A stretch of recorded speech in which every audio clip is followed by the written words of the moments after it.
Saber Direito desta semana, você vai conhecer mais sobre direito condominial com o professor Wander Andrade.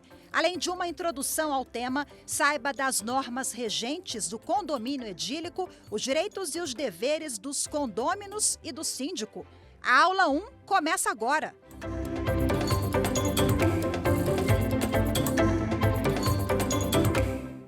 Olá, bem-vindos ao programa Saber Direito. Meu nome é Wander Andrade, eu sou advogado, professor universitário e de pós-graduação, mestre e doutor em Direito, especialista em Direito Condominial. O nosso objetivo, ao longo desta semana, vai ser traduzir algumas informações à guisa de uma introdução ao denominado Direito Condominial.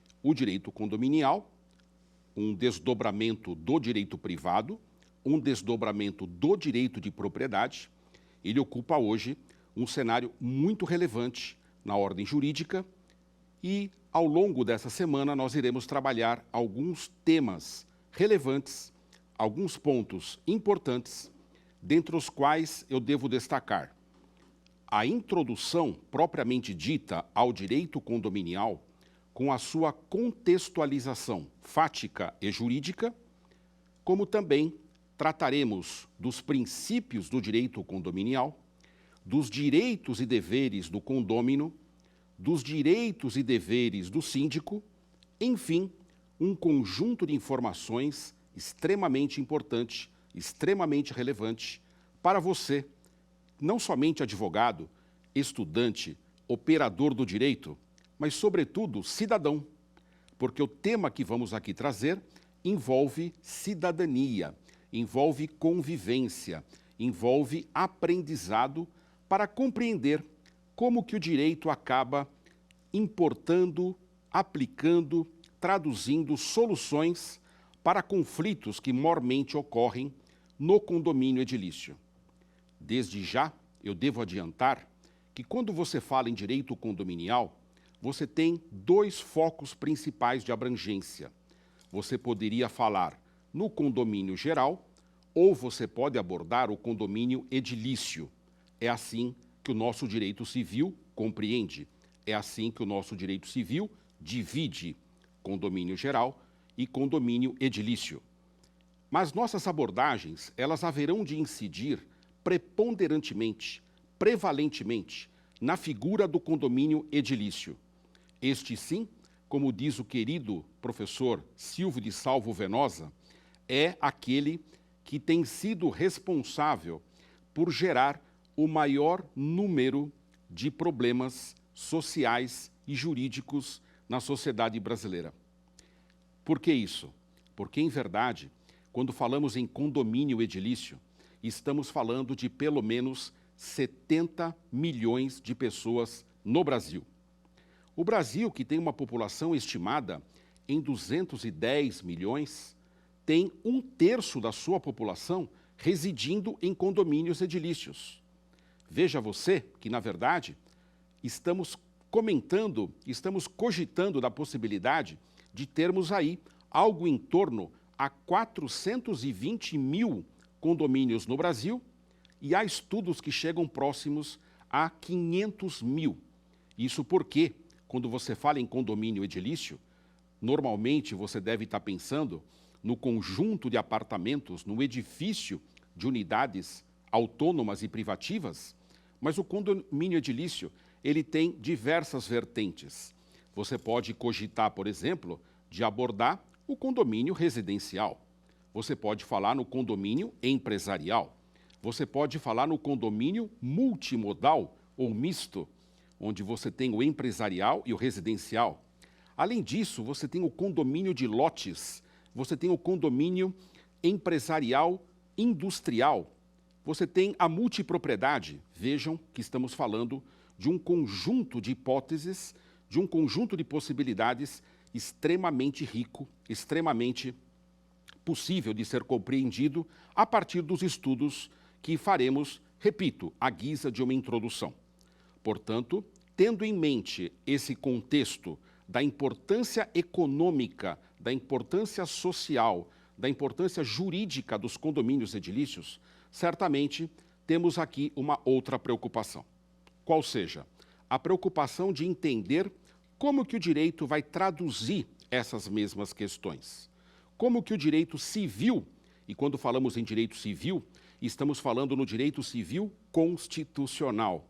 Isto porque, como sabemos, em especial a partir do neoconstitucionalismo, nós não podemos sequer abordar o direito privado, nós sequer poderemos nos debruçar sobre o direito civil se não o fizermos sobre a ótica da Constituição Federal. A Constituição Federal, ela é o nosso paradigma. Portanto, quando falamos de Constituição Federal, devemos entender que esse direito civil, para o qual tanto haveremos aqui de estudar, ele tem, portanto, esta necessidade de ter o ponto de partida, o ponto de saída e o ponto de chegada também na Constituição Federal. Como eu falei do neoconstitucionalismo, esse movimento fez com que o direito privado, e não somente ele, mas diversas outras áreas do direito, tivessem que se voltar para a Constituição e daí algumas consequências, alguns desdobramentos necessários acabaram ocorrendo. Estamos falando, por exemplo, do fenômeno da descodificação. O que é a chamada descodificação? A descodificação vem a ser esse movimento decorrente do neoconstitucionalismo de retirar do Código Civil a exclusividade, o monopólio de tratar as questões civis somente no âmbito do Código Civil. Assim é que eu tenho, por exemplo, o Estatuto da Pessoa Idosa, o Estatuto da Criança e do Adolescente, como exemplos de matérias civis, mas que estão em estatutos próprios. E quando eu falo em estatuto, eu estou me referindo a uma lei própria e específica, tratando destas mesmas matérias. Mas no caso do condomínio edilício, como é que o nosso direito o encontra? Como é que ele o percebe? Como que o direito civil rege a disciplina do condomínio edilício? Em verdade, o condomínio edilício já teve uma lei própria. O condomínio edilício, no passado, ele enfrentou o fenômeno de uma codificação específica, mas hoje ele se situa no Código Civil Brasileiro. É lá no Código Civil Brasileiro, é lá no título 3, no capítulo 3, quando você fala em direito de propriedade, que você vai abordar a figura do condomínio edilício. Lá no capítulo 6, você enfrenta o condomínio geral. No capítulo 7, o condomínio edilício propriamente dito. Neste tocante, como podemos entender, então, os movimentos legislativos? Vamos entender que a necessária disciplina, a criação de normas de regência incidentes sobre o condomínio edilício, está muito vinculada à própria natureza humana, à própria trajetória do ser humano, que fez com que tivesse aí que enfrentar diversos movimentos sociais. Por exemplo, o movimento do êxodo rural, o movimento do crescimento das metrópoles, o movimento da edificação de propriedades superpostas. Claro que se você faz um cotejo, se você faz uma referência à existência de residências superpostas, você pode voltar no tempo. E em voltando no tempo, do que eu estou me referindo? Eu estou falando da possibilidade de você chegar aos caldeus, de você chegar à Grécia Antiga, de você chegar à Roma Antiga. Nesses espaços históricos, nós encontramos, nós localizamos propriedades superpostas, pessoas convivendo nos mesmos espaços, nas mesmas áreas de moradia e de convivência. Contudo, vamos lembrar que o direito antigo não se preocupou em disciplinar essas matérias. Vemos, vez ou outra, poucas referências, poucas tentativas de disciplina, muito sóbrias, muito tímidas, muito acanhadas, e não foi diferente em nossa legislação. Aqui no Brasil, a grande disciplina, como eu disse, atual é o Código Civil Brasileiro. Nós temos um capítulo próprio para tratar desta matéria. No entanto, quando você se reporta a essa história, essa trajetória, vamos lembrar que eu tenho que chegar ao século passado. Eu tenho que chegar a partir do ano 1900. O que acontece no ano 1900? Nós temos esse grande movimento de pessoas vindo para as cidades, nós temos esse grande movimento das pessoas buscando trabalho no comércio, buscando trabalho na indústria, voltando-se para as cidades propriamente ditas e tendo dificuldades relacionadas à moradia e habitação. Vejam vocês que até hoje o Brasil tem um grande déficit habitacional. Alguns estudos governamentais apontam para a existência de aproximadamente 7 milhões de moradias que temos aí sem atender, portanto, representando um grande déficit habitacional. Claro que nós assistimos também, ao longo de todo o nosso país, nós que viajamos aí pelas grandes cidades, você que está aí do seu lado e na sua cidade, muito propriamente, você deve estar percebendo uma grande efusão, uma grande difusão, um grande investimento na construção de prédios.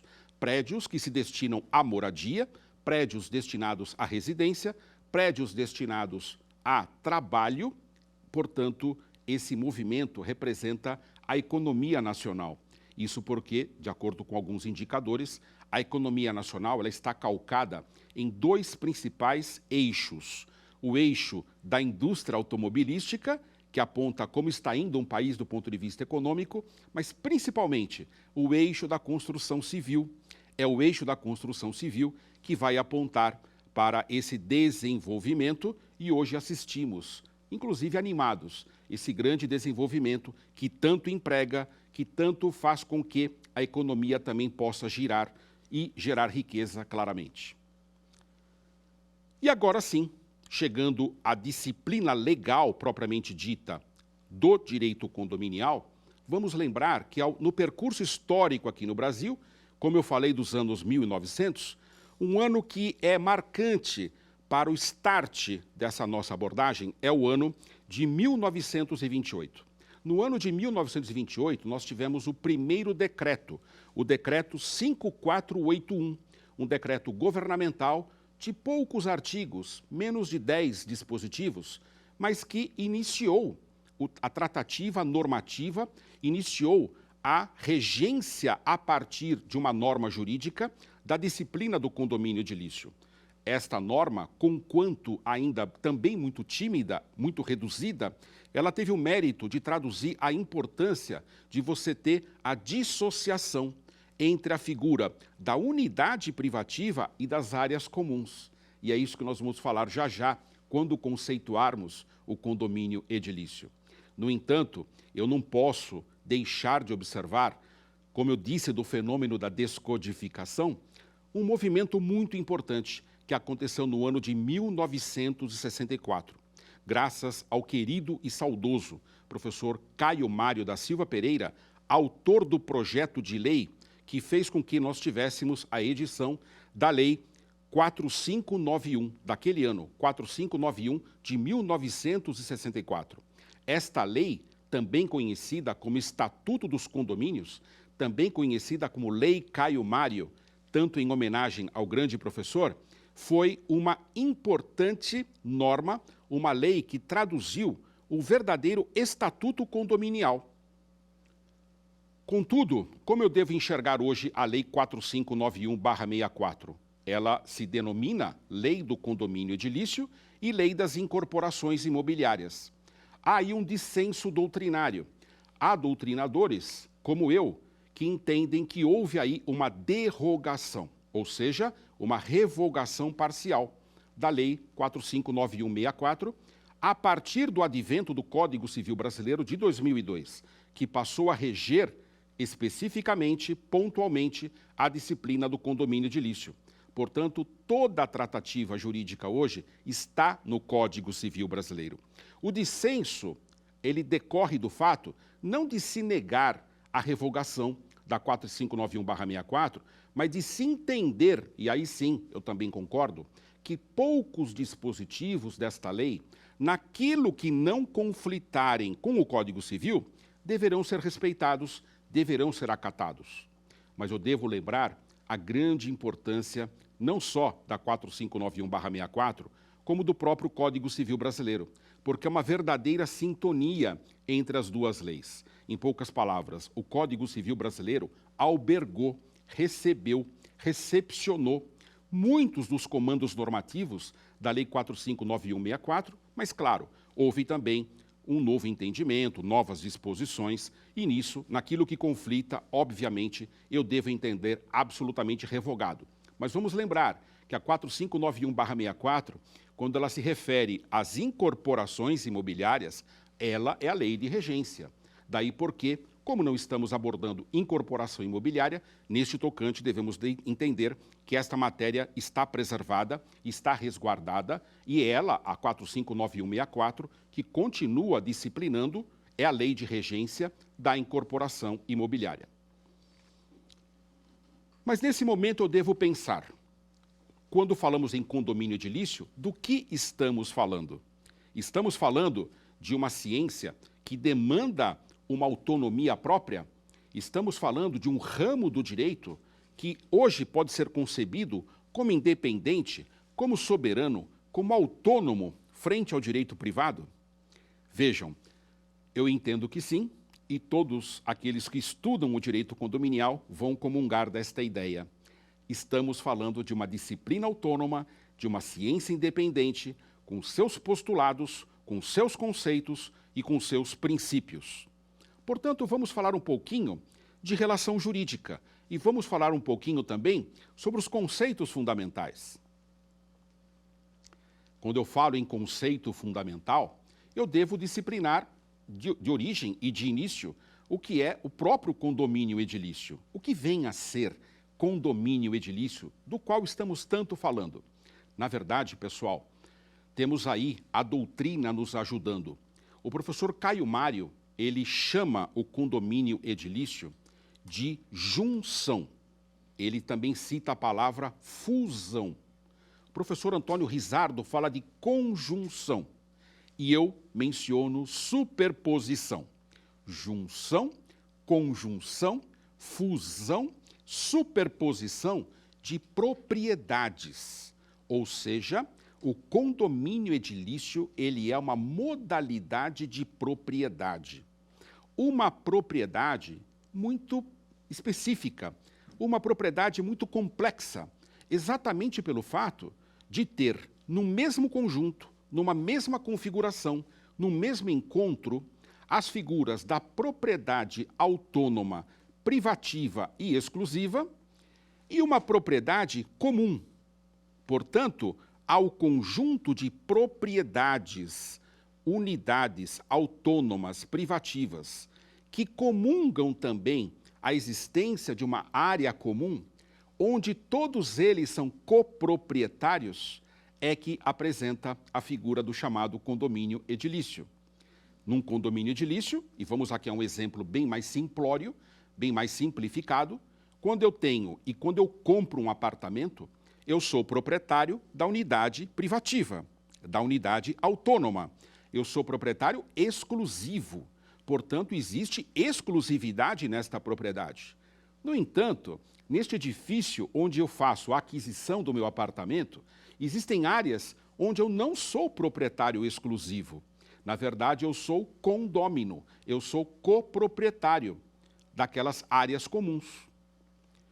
Do que estamos falando? Quais são essas áreas comuns? São diversas. Podem ser as áreas de entretenimento, como piscina, como academia de ginástica, como a churrasqueira, como a quadra de esportes.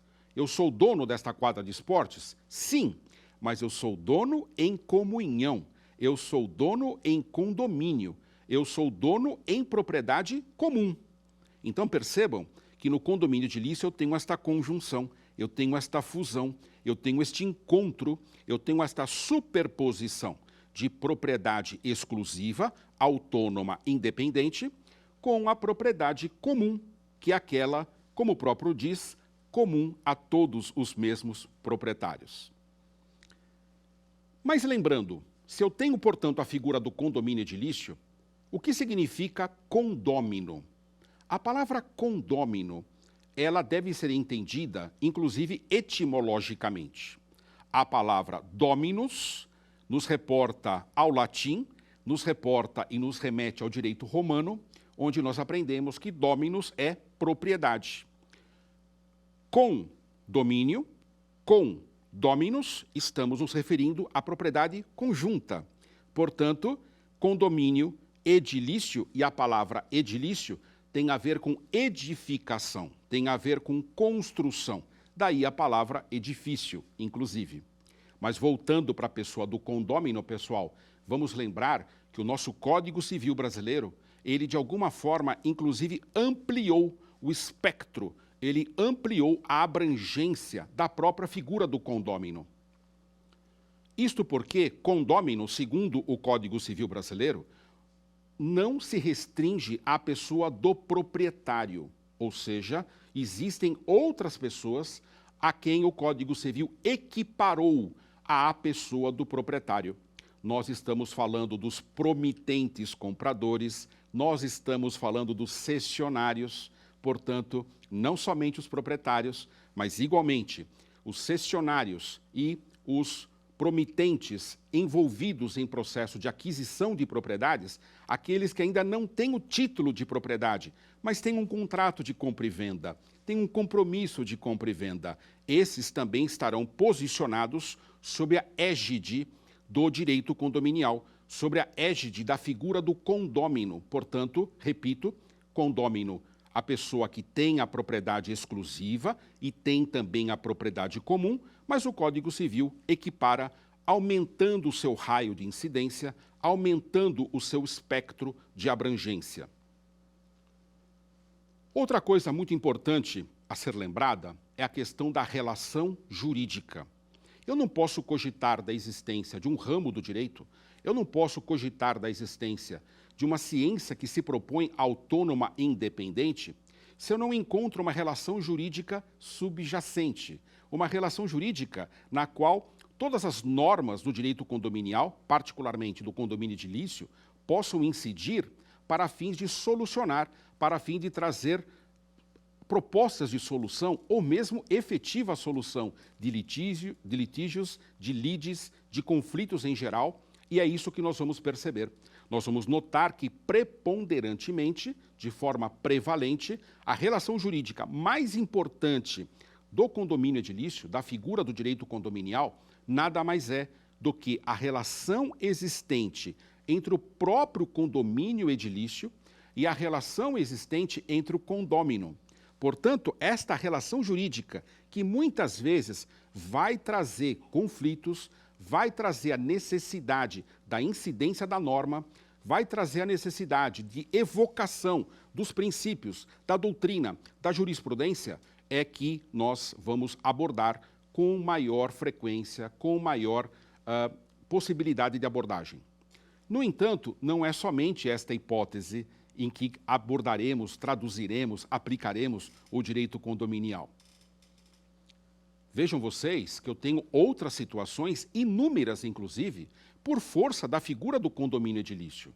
Economicamente, o condomínio edilício é muito relevante. Isso porque ele contrata pessoas físicas, ele contrata pessoas jurídicas, ele pode ter pessoas trabalhando dentro da sua própria estrutura, ele pode ter empresas contratadas, ele pode ter empresas terceirizadas. Portanto, estamos falando aí, alguns estudos apontam inclusive, para o entorno de 170 bilhões de reais que são circulados, esses recursos que se tornam circulantes nos condomínios edilícios no Brasil. Portanto, quando abordamos condomínio edilício, temos que ter a perspectiva não somente da função social da propriedade, que é um comando de índole constitucional, mas principalmente a função econômica da propriedade. Isto porque, quando proprietários investem os seus recursos, os seus empenhos, o seu patrimônio, formando um acervo de bens e colocando expressiva, digamos, investimento nesse mesmo patrimônio, nós estamos falando da necessidade de administrá-lo. E esta administração, segundo a lei, ela vai se repousar na figura de uma pessoa física, que também, eventualmente, pode se apresentar sob a rubrica, sob o formato de uma pessoa jurídica, mas sempre com uma pessoa física indicada, sempre com uma pessoa natural, apontada, reconhecida como o responsável legal do condomínio, como gestor do condomínio, como administrador de toda a estrutura condominial. De quem estamos falando? Estamos falando do síndico. E vejam vocês que quando eu falo em síndico, eu estou falando numa dessas figuras mais importantes, mais relevantes do direito condominial. Isto porque, se você fizer um estudo, uma perscrutação, uma investigação de todo o direito civil, você não vai encontrar nenhuma atividade, nenhuma ocupação que teve uma disciplina, que teve comandos normativos, que teve ali um apontamento normativo de como determinado ocupante de função deva se conduzir. No entanto, no caso dos condomínios edilícios, o legislador entendeu por bem disciplinar, inclusive, as competências legais, inclusive os deveres, as obrigações às quais o síndico está vinculado. Eu estou me referindo ao artigo 1348. Nesse artigo 1348, nós vamos encontrar as competências legais do síndico. Ou seja, vejam vocês, tamanha importância reconhecida no direito pátrio, tamanha relevância no direito brasileiro, que entendeu o legislador necessário colocar e reconhecer como obrigatório, como peremptória, a figura do síndico nos condomínios edilícios. Quando eu falo em figura obrigatória, quando eu falo em figura peremptória, a sua presença nos condomínios edilícios, estou querendo dizer que não pode haver um condomínio edilício sem síndico. O síndico, esta pessoa física, mormente, essa pessoa física, na maioria das vezes, que poderá se apresentar sobre dois formatos, ou seja, o síndico morador, orgânico, voluntário, e o síndico não morador, até mesmo o síndico não condômino, ou seja, o Código Civil abriu possibilidade para que nós tivéssemos tanto um síndico proprietário como um síndico não proprietário.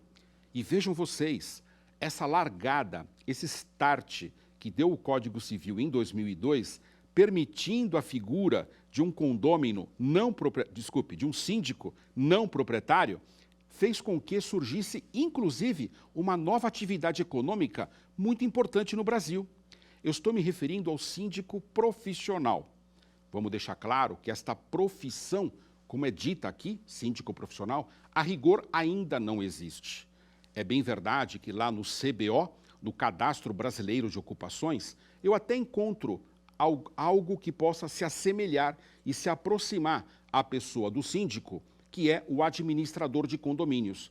E muitos contadores, muitas pessoas que trabalham auditoria e as ciências atuariais acabam fazendo o enquadramento jurídico do síndico para fins tributários, para fins fiscais, nesta figura, no KNAI da pessoa do administrador de condomínios. Contudo, nós não temos essa profissão oficialmente regulamentada. E na nossa forma de ver, essa profissão não precisa ser regulamentada. Claro que eu estou me referindo a um tema polêmico. Claro que há divergências, inclusive, sobre o que eu estou abordando.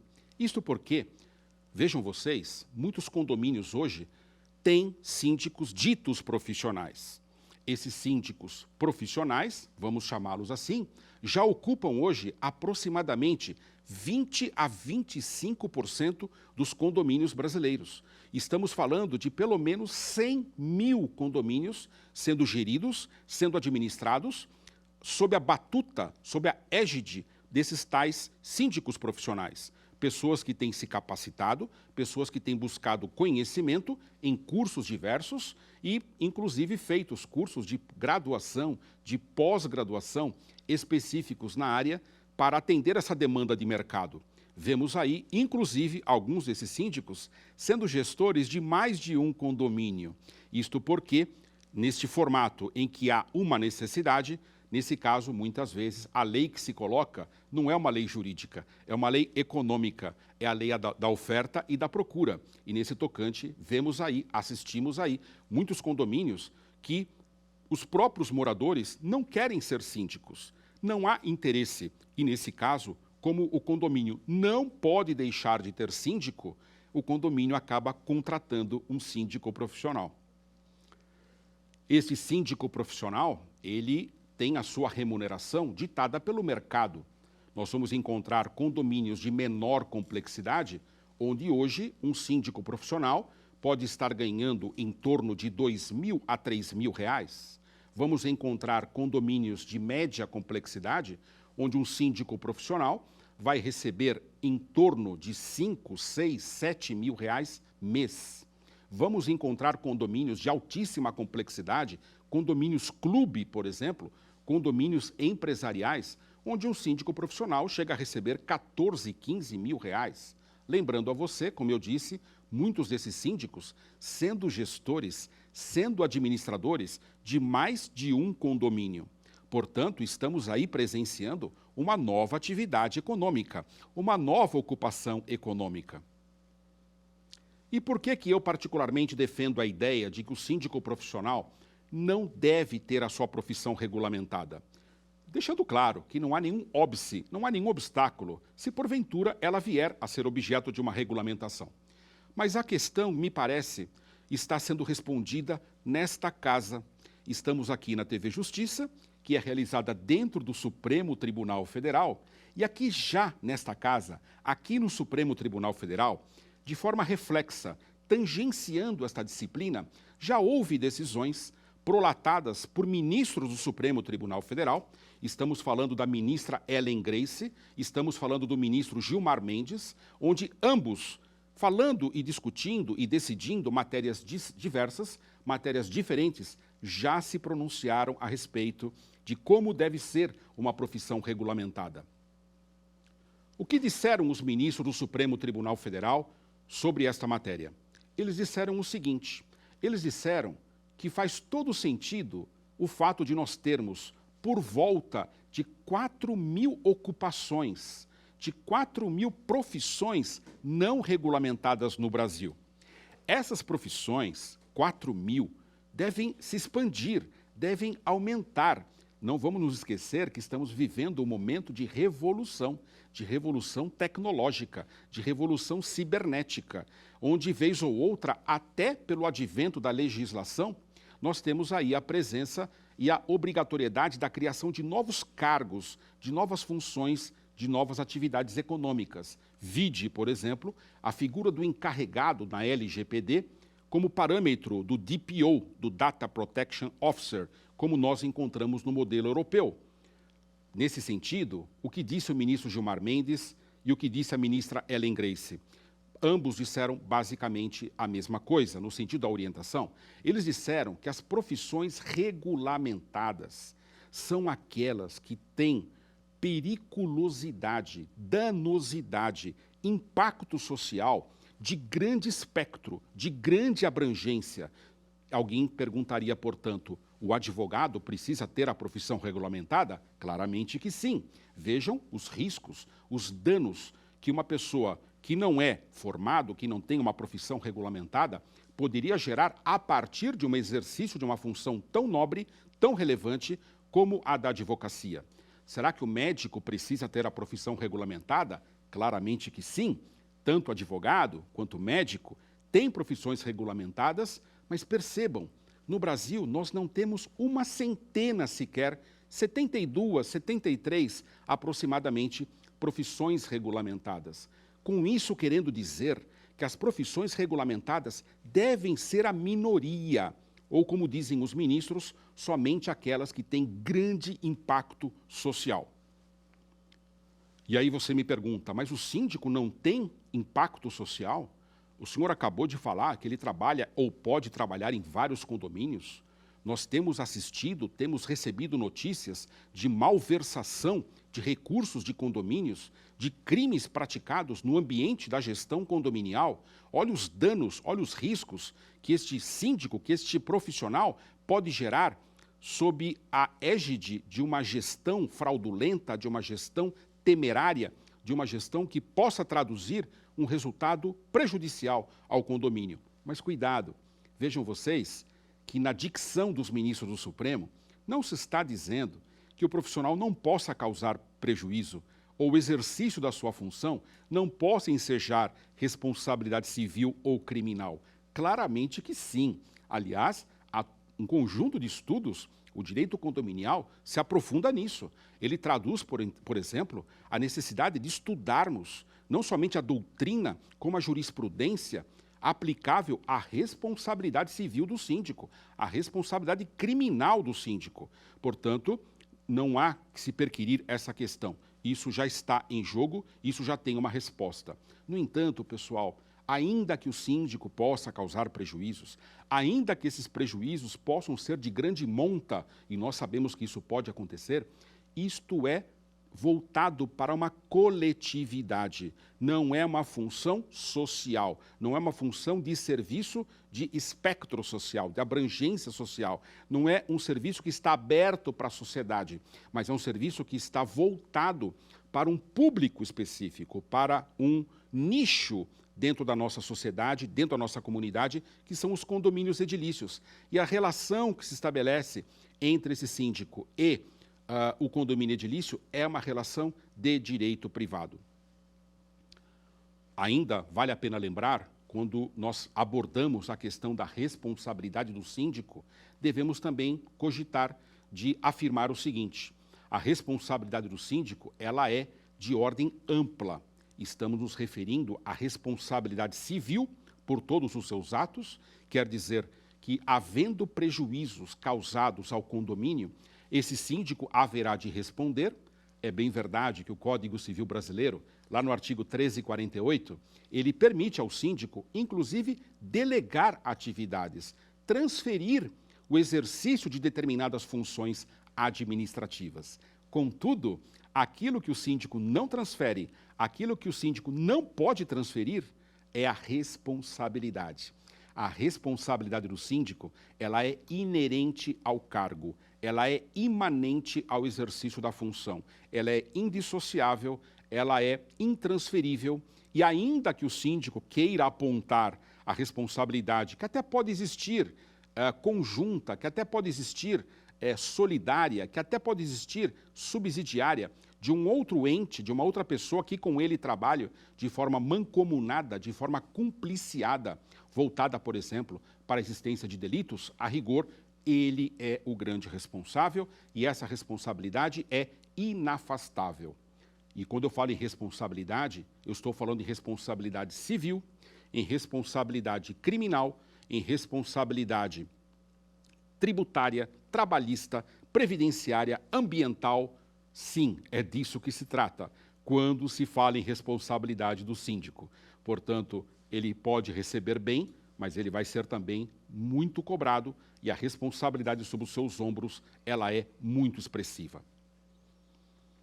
Outro ponto muito importante, quando nós cogitamos da existência de uma disciplina autônoma, de uma disciplina que mereça uma tratativa jurídica específica, é reportar sobre como interpretar as normas do direito condominial. O direito condominial, como um substrato, como um desdobramento do próprio direito privado, ele vai se valer das regras aplicáveis, dos métodos de aplicação e de solução da necessidade de interpretação jurídica própria do direito privado. É assim que, por exemplo, com Carlos Maximiliano, que nós vamos nos recordar de algumas dessas possibilidades, algumas dessas metodologias, algumas dessas técnicas de interpretação para poder solver, para poder identificar, para poder reconhecer o significado e o alcance das normas jurídicas que se coloquem sob a égide do próprio direito condominial. Quando eu estou me referindo aos métodos de interpretação, eu estou querendo dizer que nós podemos, por exemplo, fazer uso do método literal ou gramatical. O método literal ou gramatical, ele perscruta o significado de uma palavra, ele perscruta o significado, o alcance de uma expressão dentro de uma frase, fazendo uso da linguística, da gramática, para que possamos compreender determinada palavra dentro de um determinado contexto. Portanto, quando eu faço ali uma investigação à guisa da interpretação da norma, eu vou fazer uso do método literal e o direito condominial obrigatoriamente vai fazer uso, por óbvio, deste método de interpretação. No entanto, outros métodos terão que se fazerem presentes também. E vamos lembrar que no processo hermenêutico, no processo de interpretação, eu não posso usar apenas um método. Ao contrário, os métodos têm que ser conjugados, os métodos têm que ser utilizados conjuntamente. Estamos falando agora de um novo método que o direito condominial deve fazer uso. Estou me referindo ao método histórico, a título de ilustração. Nós nos referimos ao decreto de Washington Luiz dos anos 28, quando houve a disciplina do condomínio edilício. Nós estamos nos referindo à Lei de 64, o Estatuto dos Condomínios, a Lei Caio Mário, conquanto normas revogadas ou derrogadas, se você preferir, essas normas historicamente têm grande importância. A título de ilustração, veja o que aconteceu no decreto de 28. Lá no decreto de 28, houve ali uma preocupação do legislador com a proteção, com a tutela das fachadas de edifícios. Vejam vocês que até hoje o Código Civil brasileiro, reforçando, consolidando o entendimento histórico da necessidade da proteção das fachadas dos condomínios, manteve essa mesma orientação, manteve essa mesma normativa, exatamente para o fato de reconhecer que, historicamente, a fachada de um edifício deve ser compreendida como área comum, deve ter uma disciplina própria e, como tal, deve ser protegida, tutelada, e o direito condominial faz isso em todo o seu percurso histórico, demonstrando que a fachada é um dos pontos sensíveis, é um dos pontos críticos da gestão de condomínios, e o síndico, no seu cotidiano, o síndico no seu dia a dia, mas não só ele, os condôminos e os demais moradores, referindo-se, nesse caso, aos condomínios residenciais, devem respeitar a fachada. O mesmo se pode dizer dos condomínios empresariais. Aqueles condôminos, aqueles locatários eventualmente presentes ali dentro do condomínio edilício, também devem respeitar a fachada, porque, historicamente, todos esses dispositivos fizeram referência à tutela da fachada e hoje o Código Civil repete a necessidade de tutela, reproduz a necessidade de proteção desse instituto jurídico muito caro, muito precioso ao condomínio edilício, isso porque estamos falando em repercussão econômica, isso porque estamos falando em repercussão estética, isso porque estamos falando em repercussão arquitetônica, o que é algo de muito valoroso para a figura dos condomínios edilícios. Nesse tocante, vamos lembrar que o condomínio edilício e também o direito condominial não pode ser interpretado agora no seu aspecto prático sem ter em mente a interdisciplinariedade e muitas vezes até mesmo a transdisciplinariedade. Sim, porque a prática da gestão de condomínios edilícios, a prática da gestão condominial, ela demanda uma síntese, uma reunião, um encontro entre a ciência da administração e a ciência do direito. Portanto, raramente veremos situações de ordem prática, raramente veremos situações do ponto de vista da aplicação pragmática do dia a dia, do cotidiano do condomínio, onde o direito está posicionado de forma autônoma e a administração também isoladamente. Não. Na prática, nós vamos ver tanto o direito quanto a ciência da administração se conversando. Isso é absolutamente fundamental quando eu me refiro à administração propriamente dita. Mas vamos continuar nos métodos de interpretação. Eu falava na aplicação dos métodos de interpretação e há um deles que me parece extremamente relevante, que é o método sociológico. O que diz o método sociológico? O método sociológico, ele recomenda que na aplicação da norma, o intérprete deva atentar para a repercussão social, para a importância social do próprio condomínio edilício.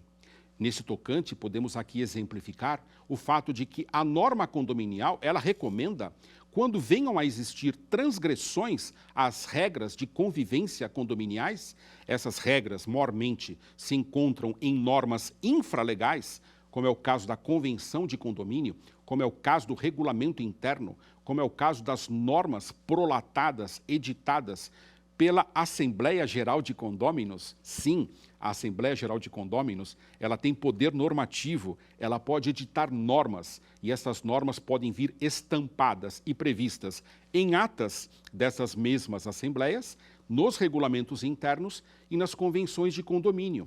Muito bem, imagine, portanto, que um determinado condômino transgrida, violente, vilipendie uma norma que está prevista ali no condomínio. Por exemplo, colocando o mesmo veículo em 2 vagas, desrespeitando a vaga do vizinho, desrespeitando a vaga do condômino, impedindo que ele possa exercer a plenitude dos seus direitos de propriedade. Ora, este condômino deve ser repreendido, esse condômino deve ser admoestado.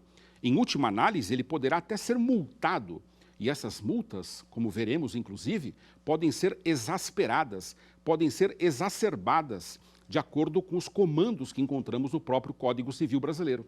No entanto, vejam vocês que a interpretação sociológica vai recomendar o estudo do caso, vai recomendar a análise detida de cada hipótese.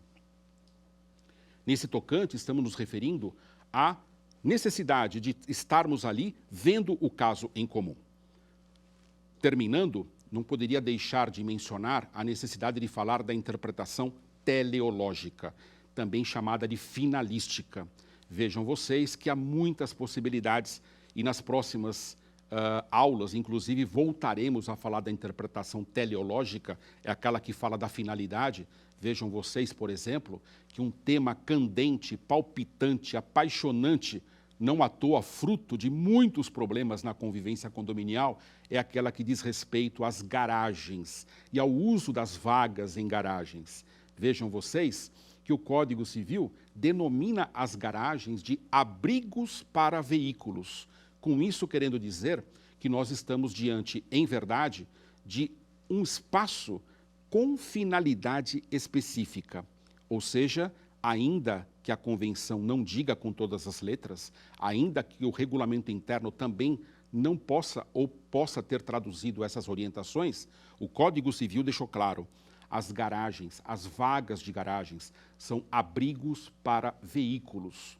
Numa interpretação teleológica, numa interpretação finalística, nós devemos entender que essas vagas se destinam, portanto, a veículos automotores. Isso porque, quando eu faço a interpretação da norma, eu devo cogitar do diálogo das fontes. Portanto, o direito condominial, nesse momento, deve conversar com o direito de trânsito.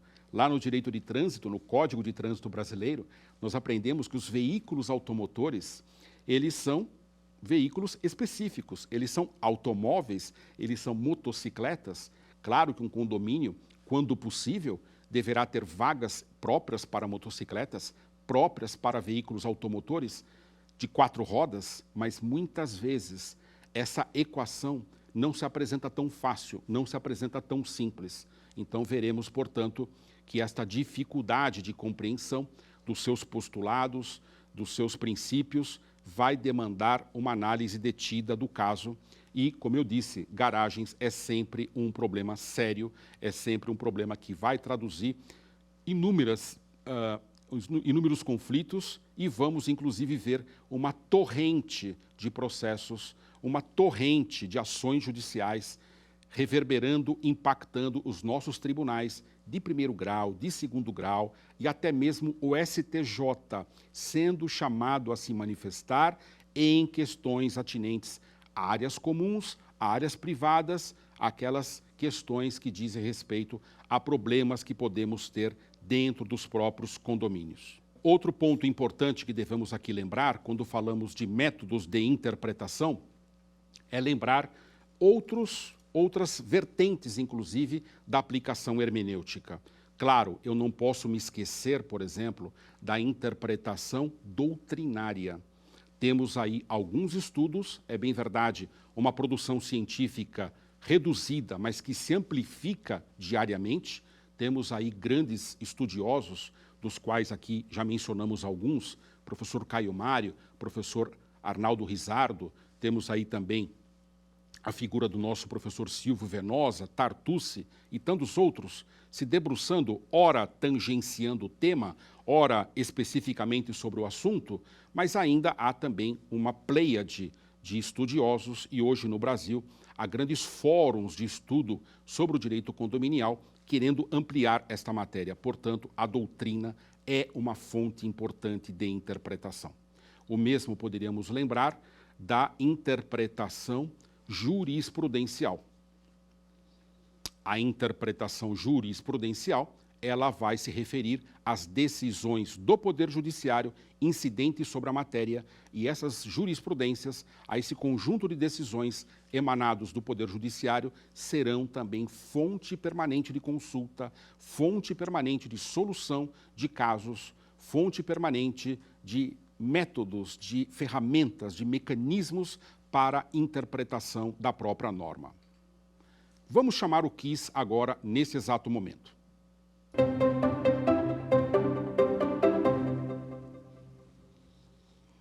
Aqui no quiz, nós sempre vamos tentar, a partir de uma pergunta, encontrar a resposta adequada.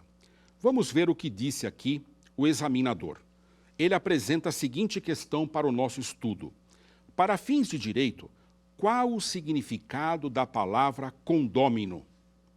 Letra A. Condômino é todo e qualquer morador do condomínio edilício. Letra B. Condômino é o proprietário da unidade privativa e autônoma. Letra C. Condômino é o locatário da unidade privativa e autônoma. Condômino é o proprietário da unidade privativa e autônoma, bem como o promitente comprador e o cessionário desses direitos. Você já sabe a resposta? Vamos ver? Letra D. Condômino é o proprietário da unidade privativa e autônoma, bem como o promitente comprador e o cessionário desses direitos. Quando nós nos reportamos à análise dos conceitos fundamentais, condomínio edilício, condômino, relação jurídica condominial, nós afirmamos que o Código Civil, ele ampliou o espectro da norma, ele equiparou pessoas que não são necessariamente proprietários, juridicamente proprietários, no entanto, o direito condominial os trata como condôminos. Isso quer dizer que a convenção de condomínio, que é um ato norma, vai ter que reger não somente a figura dos proprietários, como esses outros. Aliás, quero lembrar você que a convenção de condomínio, inclusive, ela se aplica a não proprietários, como é o caso dos locatários, como é o caso de outros moradores. Temos mais um quiz?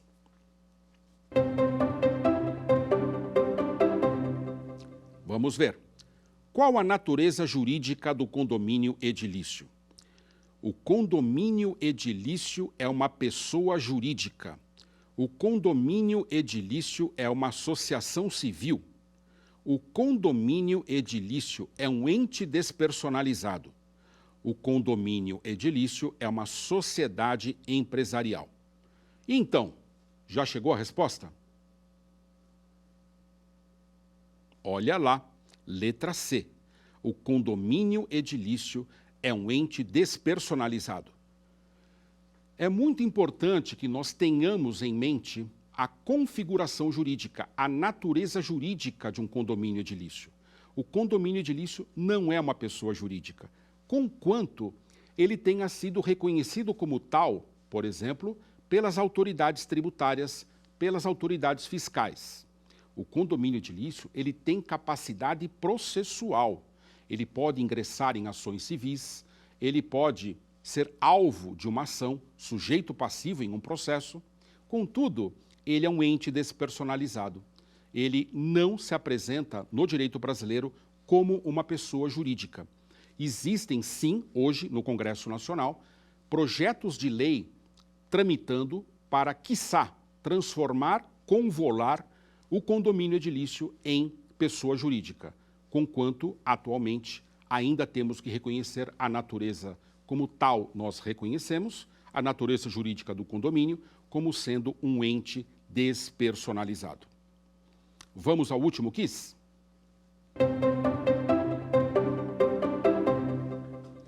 Quem é o responsável legal do condomínio? Letra A. O responsável legal do condomínio é o síndico. A responsável legal do condomínio é a empresa administradora de condomínios. Letra C. O responsável legal é a pessoa que preside o Conselho Fiscal. Letra D. O responsável legal é o coletivo de condôminos representado pela Assembleia Geral. Chegamos à resposta? Muito bem. O responsável legal do condomínio é o síndico. Assim, devemos entender que o condomínio não se restringe ao síndico. O condomínio é um organismo vivo. Ele é um organismo jurídico, como dissemos, é um ente despersonalizado. E neste organismo nós temos, inclusive, vários órgãos, várias estruturas que dividem com o síndico o papel na gestão de condomínios ou no apoio dessa mesma gestão. Estamos nos referindo aos conselhos que podem ou não existir. O Código Civil orienta para que exista pelo menos um conselho fiscal, mas essa matéria vai ser disciplinada, vai ser regida pelas normas intracondominiais. Estamos nos referindo à convenção de condomínio com maior, digamos, possibilidade, com maior adequação para a disciplina desta mesma regra. Também vamos lembrar que o síndico até pode transferir funções administrativas, até pode delegar atividades de gestão para uma administradora de condomínios, para uma assessoria administrativa, mas ele não pode afastar-se da responsabilidade, ele não pode transferir a responsabilidade, como dissemos anteriormente. Com isso, estamos dizendo que estamos diante de um novo direito, um direito apaixonante, um direito que rege a vida de 70 milhões de pessoas. Um direito que, quando nós nos reportamos aos edifícios, às casas, porque temos condomínios de casas, aos lotes, aos terrenos, às multipropriedades, aos galpões, às indústrias, todas elas podendo se organizar, podendo se estruturar no formato do condomínio edilício, estamos falando de um real potencial econômico. Estamos falando de uma propriedade que tem sim que cumprir a sua função social, mas tem sim que cumprir também a sua função econômica. Portanto, diante dos inúmeros conflitos, diante das inúmeras possibilidades de contendas, o direito não pode ficar inerte e ele não tem ficado inerte. Ao contrário, ele tem redigido normas, ele tem elaborado jurisprudências, ele tem produzido conhecimento e é exatamente isso que a TV Justiça vem aqui proporcionar no programa Saber Direito, um pouco desta introdução, os primeiros passos, a forma de compreender esses princípios, esses postulados, esses conceitos, muito próprios de um ramo muito específico do direito, que hoje tem aí crescido, hoje tem se avolumado, tem se agigantado e tem trazido muito interesse, não só dos profissionais da área do direito, mas os profissionais da área de gestão, da área da arquitetura, da área da engenharia, da área de prestação de serviços. Estamos falando de milhões e milhões de pessoas que estão sendo impactados pelo direito condominial. Te vejo nas próximas aulas. Já, já. Um forte abraço. Quer dar alguma sugestão de tema para os cursos do Saber Direito? Mande um e-mail para a gente, saberdireito@stf.jus.br, ou entre em contato pelo WhatsApp. O número é esse que aparece na sua tela. Você também pode estudar pela internet. Acesse o nosso site tvjustiça.jus.br ou pode rever as aulas no canal do YouTube TV Justiça Oficial.